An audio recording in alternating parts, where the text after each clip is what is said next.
금융감독원이 이 사모펀드 부실 사태에 대해서 제대로 감독할 의지가 있는지, 그 금융감독원이 자기의 책임을 다할 그런 생각이 있는지에 대해서 저희 시민단체들은 큰 의혹을 가질 수밖에 없는 그런 상황입니다.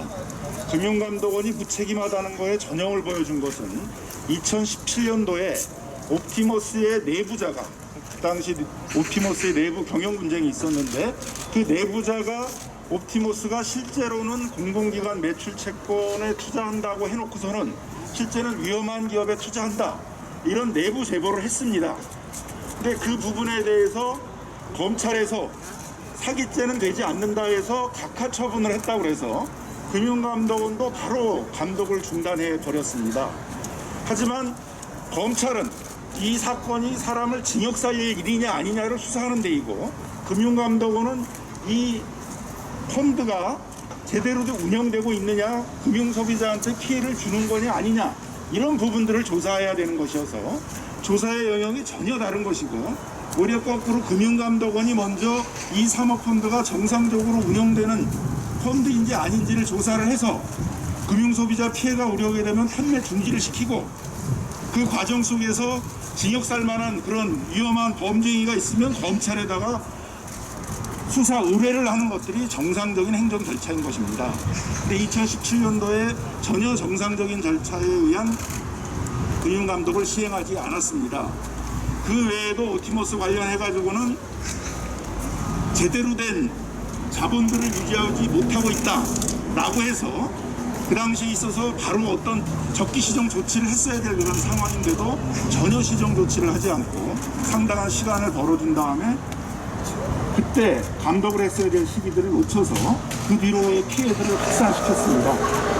마지막 순간에 최근을 보더라도 이미 사모펀드에 대해서는 2019년 11월 달에 라임 사태가 발생을 했고, 2019년서부터 세 차례에 걸쳐서 사모펀드에 대한 종합적인 그런 대책들을 발표하는 과정이었고, 사모펀드에 대해서 전수조사를 하겠다고 그러는데, 그 과정 속에서도 옵티머스에 대해서는 2020년 6월까지 계속 판매를 할 수 있도록 방치를 해놨습니다.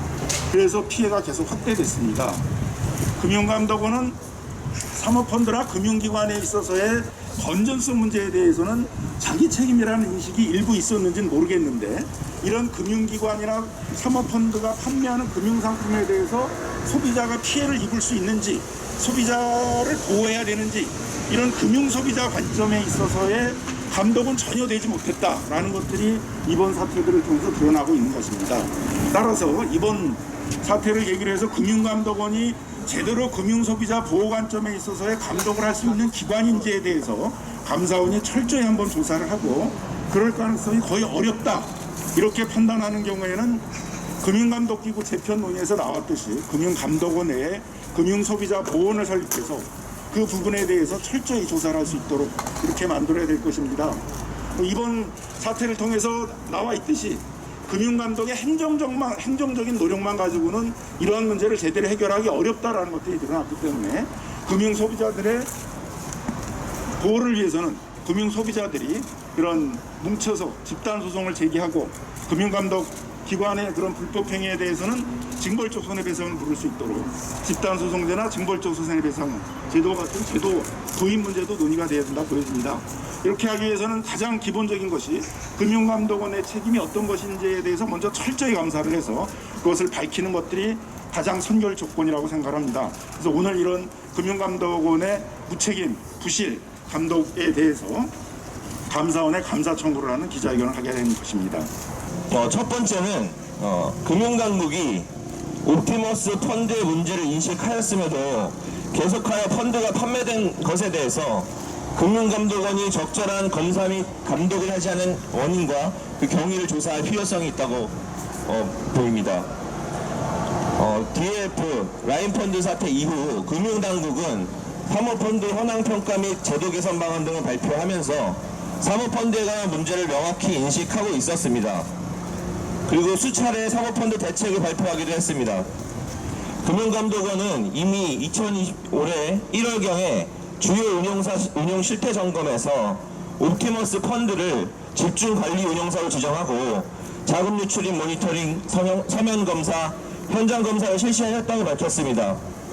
그러나 금융감독원이 점검에 들어갔다고 밝힌 기간에도 옵티머스 펀드 판매가 계속 이루어졌고 7월 21일 기준으로 약 5,151억 원이 판매됐습니다. 근데 금융감독원은 이에 대해서 아무런 피해 방지 대책을 세우거나 검사 및 감독을 진행하지 않았는데 그 원인과 경위를 조사하여야 할 것입니다. 두 번째는 금융감독원이 2018년 4월 옵티머스 펀드 전 대표인 이혁진의 옵티머스 펀드에 관한 진정 민원건을 각하처분한 것에 대해서 그 구체적인 원인, 경위, 그리고 부당성을 조사해야 될 것입니다. 옵티머스 펀드 이혁진 전 대표와 직원들은 2017년도 11월경에 금융감독원의 옵티머스 자산운용이 한국방송통신전파진흥원의 자금으로 우량채 투자하는 펀드를 설정한 것으로 가장하고 실제로는 불법으로 자금을 돌리고 있다는 구체적인 내용을 명시해서 제보를 하였습니다. 그리고 2017년 12월경에도 김재현 대표와 양호 전 나라은행장을 검찰에 고소했습니다. 그런데 금융감독원은 2018년 4월경 이들 제보를 각하했고 그 사유가 검찰과 경찰이 각하한 사건이라 추가 절차 없이 각하했다고 밝혔습니다. 그러나 이혁진 등이 검찰에 고소한 사실은 성지건설 불법 인수합병, 상장기업 K에 대한 사채권 투자, 더블라썸 사채권 투자, 금융사 지배금융법 위반 등으로 금융감독원은 검찰의 각하 결정을 그대로 따를 것이 아니고 조사를 하였어야 마땅한 것입니다. 보도에 따르면 금융감독원 2017년 8월경에도 옵티머스 자산운용에 대한 현장 검사를 실시했고 이후 옵티머스 펀드에 대한 문제점을 인식하고 있었습니다. 만약에 고소 사실에 대한 기초적인 사실 확인만 했더라도 옵티머스 펀드를 둘러싼 사기 범행을 미연에 방지할 수 있을 것입니다. 따라서 이러한 조사, 검사, 감독에 나서지 않고 아무런 조치를 취하지 않은 경위에 대해서 조사가 필요합니다. 세 번째는 금융감독원이 옵티머스 자산운용사에 대해서 한 조력행위의 존재가 여부입니다. 구체적인 행위의 내용이 어떻게 되는지 담당자가 누구인지까지 조사가 되어야 됩니다. 금융위원회는 2017년 9월경에 옵티머스 자산운용에 대해서 경영 개선 명령을 했고 12월 20일날 적기 시정조치를 유예하는 결정을 내렸습니다. 적기 시정조치 유예 하루 전에 옵티머스 자산운용이 금융위원회에 대주주 변경안을 제출하면서 적용 기한이 유예된 것입니다. 이때 경영 개선 명령과 관련해서 금융감독원은 옵티머스 측에 2017년 10월경부터 수차례에 걸쳐 조언을 한 정황이 드러나고 있습니다. 금융감독원의 조언 중에서 옵티머스 자산운용이 대주주 변경안 이거 역시 금감원 조언이 있었던 것으로 밝혀지고 있습니다. 따라서 옵티머스 자산운용에 대해서 금융위원회 경영 개선 명령에서 적기 시정조치 유예 결정으로 이어지는 그 과정에서 금융감독원 직원이 대주주 변경, 자본금 확충 방안에 대해서 조언한 행위에 대해서 그 조력 행위의 존재 여부, 그 구체적인 행위 내용, 행위자가 누구인지 조사할 필요성이 있습니다. 마지막 네 번째는 금융감독원이 옵티머스 자산운용사에 대해서 실시한 검사가 있었는지, 그 검사 내역은 어떻게 되는지, 검사 결과는 무엇인지에 대한 전반적인 경위입니다. 옵티머스 자산운용사가 2019년 4월경에 NH투자증권에 펀드를 판매를 제안하면서 상품 설계서부터 전 단계에 이르기까지 금융감독원의 상시 검사 및 방문 검사가 있었다고 하였습니다. 금융감독원으로부터 충분한 검증이 있었다고 진술한 정황들이 있습니다.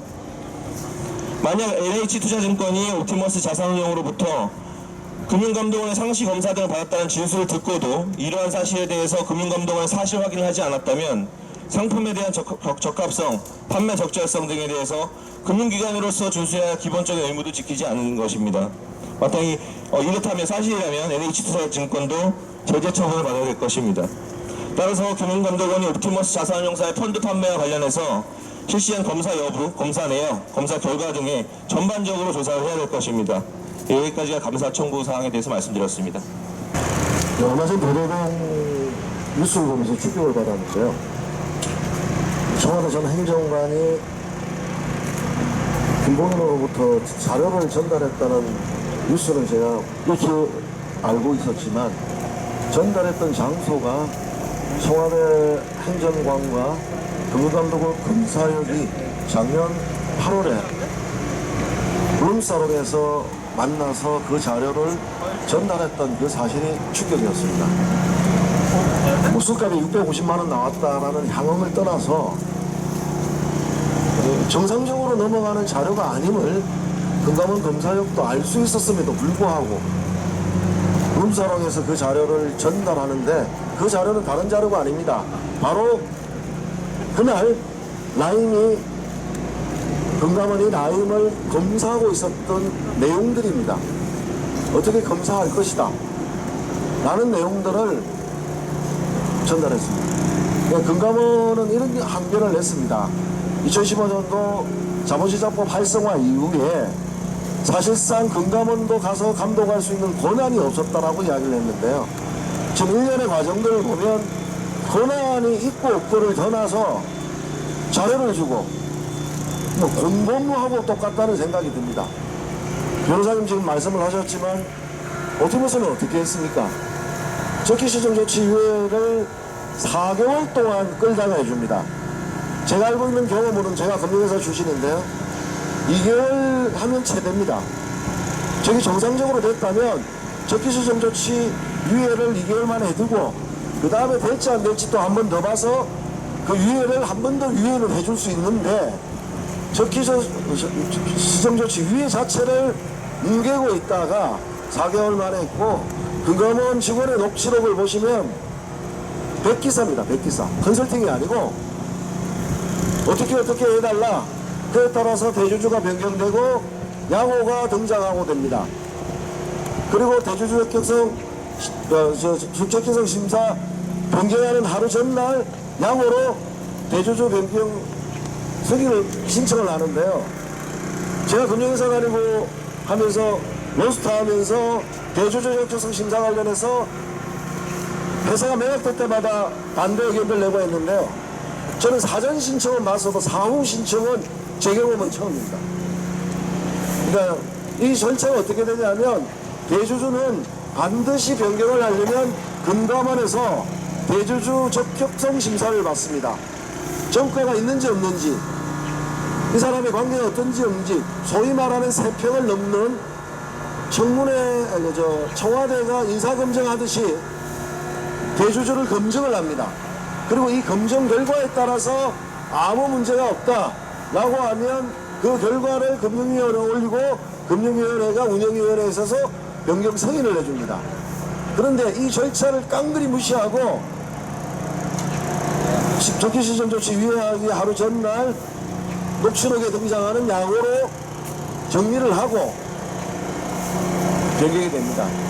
제가 봤을 때 정상적인 프로세스를 알려면 자본금 유예됐고 적기시정 조치 시정 조치 받고 대주주 변경하고 그 대주주 변경이 끝나고 나서 민원 들어온 거 검사하고 대주주 변경 승인을 완료해 줘야 되는데 사후 승인을 예외적으로 이렇게 승인을 해주는 것 아마 3년 내에 5년 내에 옵티머스 말고는 저는 없을 것이라고 단언합니다.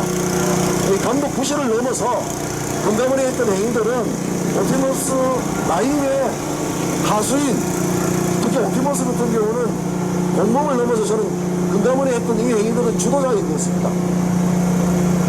그래서 제도를 어떻게 변화 바꾸면 뭐 하겠습니까?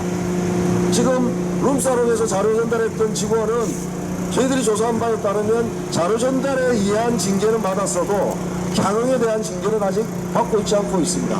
그러니까 금감원이 지금 정권사 직원들, 정권사 임시회들이 제재가 앞두고 있는데요. 반격을 하고 있습니다. KB증권에서 반격했던 문건을 보니까 금감원이 똑바로 못해서 이렇게 되었다라고 폭로를 합니다. 일가견 읽는 이야기였습니다. 지금 이 DLF 사태와 사모펀드 사태를 거치면서 금감원과 금융회사는 서로 살기 위해서 서로를 공격하고 있는데요. 다들 일단 피해자들에게 사과부터 하시고 금감원도 금융회사 직원을 하기 이전에 관련자들에 대해서 철저하게 특별검사 같은 것을 해서 검사를 하고 향응을 받았던 사람들은 해임이나 중징계 조치를 해야 합니다.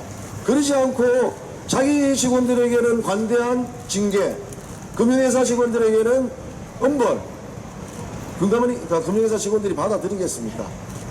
저는 이번 참에 금융회사 임직업 CEO들 중지기가 맞다고 봅니다.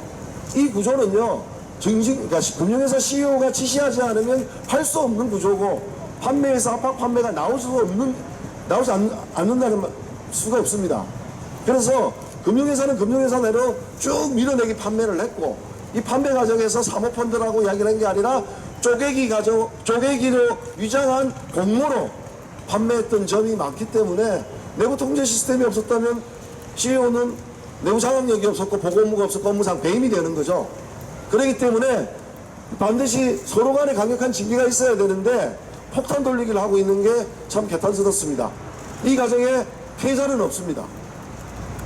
자신들이 살기 위해서 남의 눈에 들보를 들춰내면서도 피해 구제를 어떻게 하겠다, 빠른 피해는 어떻게 하겠다, 이런 게 없습니다. 그래서 제도 개선에서 이런 사태가 났을 때 피해 구제는 어떻게 하겠다는 것까지 좀 제도 개선이 되어야 되는데, 어제 금융소비자보호법 개정안도 나왔고 제정안도 나왔고 하지만 눈을 씻고 찾아도 피해자 구제에 대한 방법들은 없기 때문에 이 방법 또한 이번 마지막 대책으로 내놓아야 된다, 이 말씀을 드립니다. 감사합니다.